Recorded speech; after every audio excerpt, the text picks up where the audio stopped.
Hello and welcome to this application. My name is Kutemwa Masafwa and I'm an international student at Zambia University of Louisiana in New Orleans. So we have had a bunch of videos already, but I just wanted to tell you guys a little bit about my story of coming to the US.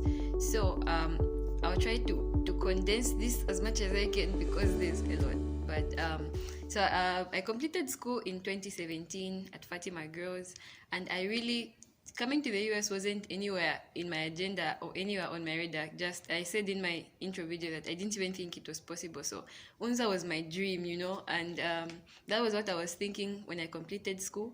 But then ZISD mentioned it in a bunch of videos, but it's a college prep institution in Zambia. So they went to Fatima Girls and they asked for a bunch of names, and my name was on that list. After that, my dad received a call about the possibility of me joining the institution and applying to come here, and it was like, okay, so it's possible. So I didn't waste any time. Just the year after, I joined ZISD and I started preparing for the SAT, and I wrote the SAT. That's also a long story, but I didn't do as well as I hoped to do.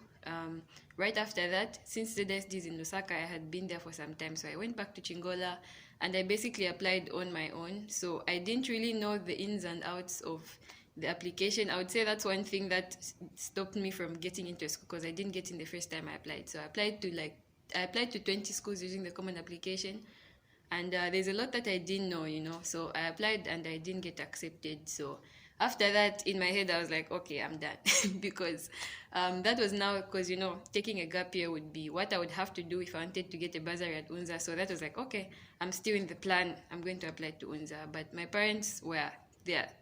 Let me just say, if not for my parents, I would have given up on this dream a long time ago. But they're the ones who pushed me. So I decided to take the SAT again. And I did subject tests as well. So did that. I actually scored lower on the SAT the second time overall. I did better in one of the sections. Long story also, but yeah. I cried. I was very upset, but yeah. So I did subject tests. I did really well in the subject tests, which I'm very happy about, because the SAT, like the general SAT, really disappointed me that time. So yeah.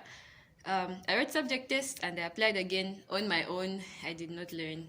I applied on my own and I didn't get accepted into most of the schools that I applied to. So that's also a very long story. But I got into Georgia State and they gave me a 20% scholarship, which, let me just say, was basically useless because college is expensive. So yeah, I had to decline that offer. Continued waiting, and then Ivy Day came, the day when the Ivy Leagues announced who's gotten in and so on, and I was waitlisted by Cornell. So I thought, okay, such a big school waitlisting me means, okay, I actually did something right. So I was like, okay, waiting on Cornell with all my hope, because in my head I was like, if I don't get in this time, I'm done. I know I said that the first time, but yes, I was like, I'm done. And then I didn't get accepted into Cornell after being waitlisted. They rejected me and my whole world fell apart. I remember that time I cried. Okay, I think I cried a lot, but yeah, it was so depressing, I think that was like the lowest moment I've ever had in my life, especially because in the beginning of this journey, I committed everything to God, I was like, I never thought of this. You brought it my way and I'm doing everything with all that I can, and then I didn't get accepted. So after that, I think, anyway, I was just like done with everything. And then ZISD gave me a call and offered to be a tutor. By the way, I love teaching. That's like a passion that I've always had ever since I was a child. So yeah, ZISD gave me that call and I said, okay, let's do this. So I was the first online tutor at ZISD because I didn't want to go to Lusaka. I wanted to stay in Chingola. I'm from Chingola, by the way. Yeah, Copper Belt. So yeah, I stayed in Chingola. I was an online tutor and I started teaching the SAT, which is something that I think in doing the SAT, I really tried as much to break it down. So teaching wasn't hard for me. Like, I feel like teaching is just a part of me, though. I love explaining things. So yeah, started teaching the SAT, and in the process, we had to. That was the first intake where they decided to like help people in the application process. So in the process of me being trained to help other people, then I realized like, okay, there are so many mistakes that I made the first and second time around in terms of recommendations. I didn't know the standard recommendations were supposed to have, and my essays as well. They were not as captivating as they could have been. But after helping people through that process, I realized like, oh my goodness, what was I doing? So yeah, I decided to take the SAT again. I think, okay, I didn't have to take the SAT because I didn't do so bad. I'm not going to say my score, but yeah, I didn't do so bad. I was above average, but I'm just I'm a perfectionist, and I knew I could do better. I was very sure I could do better. So I took the SAT the third time, this time sponsored by ZST because I was working with them. So I took the SAT and I was very happy with my results. And I applied the third time. This time I applied to a lot of schools. Yeah. So, rewind. When I didn't get accepted the second time and I was like about to give up on everything, a friend of mine told me about the New Seasons Youth Program. And I mentioned it in my scholarship video. If you haven't seen it, you should definitely watch it if you are thinking of applying. Yeah. So, I decided to apply to the New Seasons Youth Program. I remember the deadline was in June, and the decisions come out in May. So like that was a month after my depression. So yeah, someone told me about the New Seasons Youth Program and that they give scholarships and whatnot.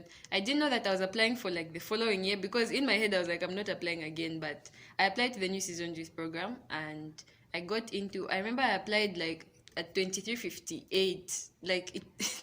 Anyway, I got told about it late and I had basically given up and I wasn't thinking of applying, but I was like, why not?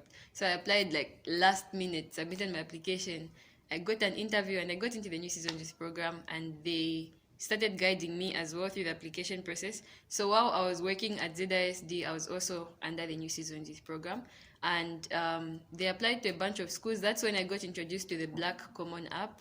I don't know if you've heard of it, but it's a different version of the Common app that allows you to apply to HBCUs, which are historically black colleges. So I applied to more schools than I have ever applied to, because the way the Black Common app works is that you just like upload your results or your profile basically, and then schools pick you and email you and say they want your all your documents and whatnot. So yeah, I applied to so many schools, and in that I still used the Common app as well to apply to 20 schools, and I applied to a bunch of schools on their websites. I was just like, this is the time, this is my time.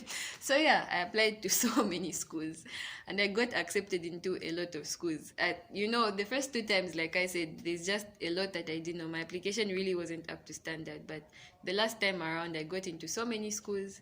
And of course, the offers were differing. Others were giving me partial scholarships, but Xavier gave me a full scholarship. So I started looking into it, of course. Found out it's a great school, especially in terms of STEM. It's a really good school. So yeah, decided to come to Xavier. I remember I actually applied late, but Xavier operates on a rolling admissions basis. I remember...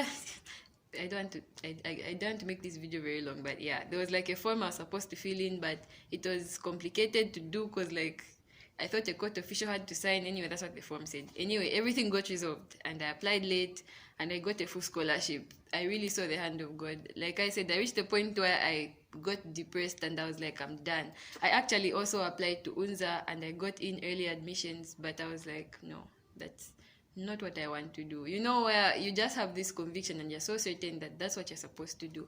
That's how it was. And things went dark for 2 years. In fact, 3. They went dark and it was like, okay, maybe I made a mistake. Maybe this is not what I'm supposed to do. So if you're thinking of applying, my encouragement to you would be just make sure that that's what you're supposed to do. Yeah, because it's very possible. I mean, I'm here. It's very, very possible, but you need to make sure that that's what you're supposed to do, because opportunities are there, but they have to be your opportunities. So yeah, I'm here. My flight here was a 34-hour flight. It was so long. Yeah, I applied. I reached here like 2 days, almost 2 days after. But through the New Season Youth Program, I had a family waiting for me, which was amazing. And yeah, right now I'm in New Orleans. If you want me to talk about my college experience, I would love to do that, but I don't want to make a video that people don't want to see. So yeah, please tell me in the comments down below. Or if you want me to highlight a certain part of something I said or just something you want to know about, please let me know in the comments down below. So yeah, this has been a very different video. I really don't like talking without planning what I'm going to say, but today I was just like, okay, record. So yeah, I'd love to hear your comments down below, and if you're new here, don't forget to subscribe, and I will see you in the next video. Peace out.